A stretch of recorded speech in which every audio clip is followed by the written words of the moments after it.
I would have pointed to the comics and go, when can we do this?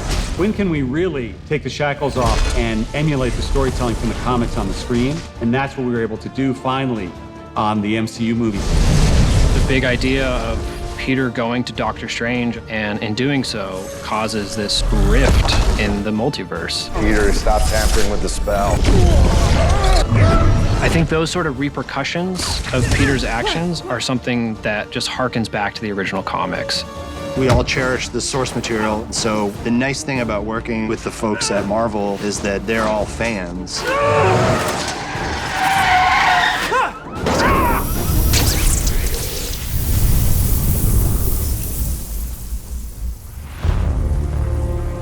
We had already been talking about having Doctor Strange be the MCU character in this movie, and that seemed like a really organic path to opening the multiverse, which would allow us to bring those characters played by those actors into our movie. Making the heroes as relatable as possible to the audience is something that Toby did a spectacular job of. I will always be Spider-Man. But he was embracing the core of what the character was from the comics. That's what Stan Lee and Steve Ditko did. And so now here we are, and what an interesting take when I heard what was going on, that they were going to cross realities too through this, and it's informed by the books.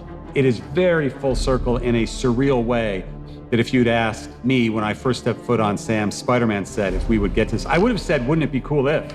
I would have said, boy, that would be amazing.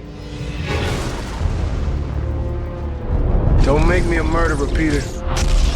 For Easter eggs and nods to the comics, there's moments, for example, with Electro and having that iconic star around his head. How do you realize that in a photographic, realistic sort of way? And that's something we want to do, but it also has to be tasteful and look photorealistic too. And the same thing with Peter Parker and his Spidey sense. When Strange knocks him into the astral plane,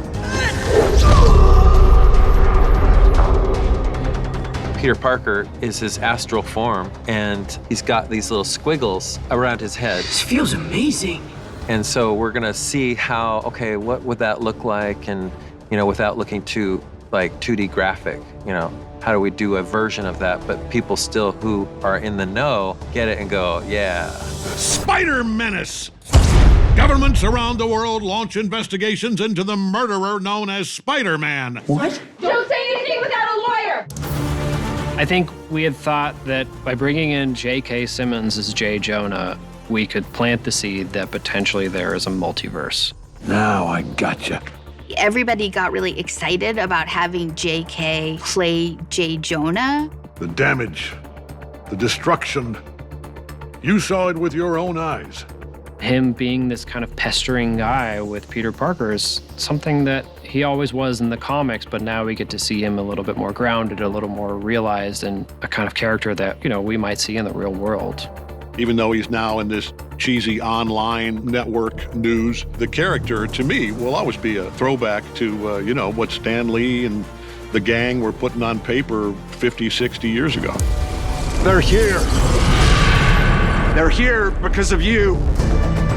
The MCU existed before Spider-Man was brought in Civil War, so there was a whole tone that had already been established in terms of what that world and how people spoke in that world and how the heroes were treated and how it was just very different. Obviously very similar to elements of some of the comics, but also different and specific. It's always a huge challenge to take something from the source material, and there's years and years, decades and decades of it, bring it to the screen and try to make it fresh and interesting while also honoring what that source material was. And so with every character, with every storyline, anytime that kind of thing is happening, we're all talking about it and really being deliberative about satisfying the fans, but also giving them a slightly new twist on the thing that they've seen before than the comics that are so beloved. We're all willing to look at those characters in a new light and say, what are we gonna do with this? And on this movie, we've got an opportunity to have Peter teamed up with Doctor Strange in a way that we've never done before.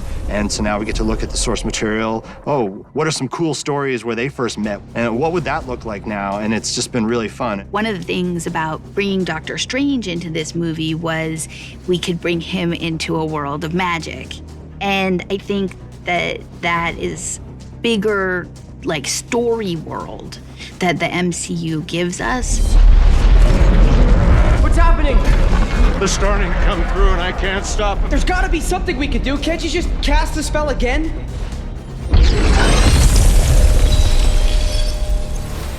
Most directors would go, oh, we've got Matt Murdock, we've got Daredevil, Charlie Cox is coming. All right, well, let's put him in the suit and put him in the fight scene. John Watts is like, no, that's too obvious. He's a lawyer, right?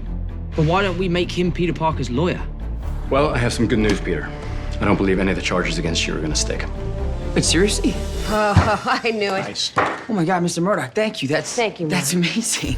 It was a lot of fun. Charlie was great to work with. He was really happy to be there. It was a real, like, regular scene, carrying a lot of weight, and one that we knew that fans would freak out in the cinema. I love the reveal, the way that he puts the paper down, you go up the cane, you then see his face. I love him catching the globe through the window, and it was amazing, and it was cool, and it's just a nice little detail to just show the world how the MCU is constantly growing, constantly expanding. It's just, again, another tip of the hat as to the endless possibilities that Marvel has. You mean like I could have called them? Yeah. I could do that?